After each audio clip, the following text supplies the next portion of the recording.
મોહરમ પહેલા વલસાડ પોલીસનું એલર્ટ. જુલુસમાં હથિયારો પર પ્રતિબંધ, જાહેરનામાનું પાલન ફરજિયાત. મોહરમ પર્વને લઈને વલસાડ પોલીસ એક્શનમાં આવી છે. વલસાડ સિટી પોલીસ મથકે યોજાયેલી શાંતિ સમિતિની બેઠકમાં ડીવાયએસપી એ.કે. વર્માએ સ્પષ્ટ શબ્દોમાં જણાવ્યું કે મોહરમના જુલુસ દરમિયાન કોઈપણ પ્રકારના પ્રતિબંધિત હથિયારો લાવવામાં આવશે નહીં. જાહેરનામાનું ચુસ્ત પાલન કરવું ફરજિયાત રહેશે. બેઠકમાં CTPIRH-વાળા પ્રાંત અધિકારી વિમલ પટેલ, પોલીસ અધિકારીઓ અને તાજિયા કમિટીના આયોજકો ઉપસ્થિત રહ્યા હતા.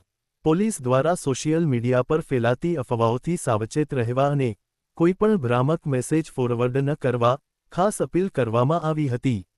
સાથે જ ટ્રાફિક વ્યવસ્થા જળવાઈ રહે અને સામાન્ય જનતાને મુશ્કેલી ન પડે તે માટે આયોજકોને જરૂરી માર્ગદર્શન પણ આપવામાં આવ્યું હતું. આયોજકોએ પણ શાંતિપૂર્ણ માહોલમાં મોહરમની ઉજવણી કરવાની બાહેધરી આપી હતી. હવે સૌની નજર મોહરમના દિવસની શાંતિપૂર્ણ ઉજવણી પર છે.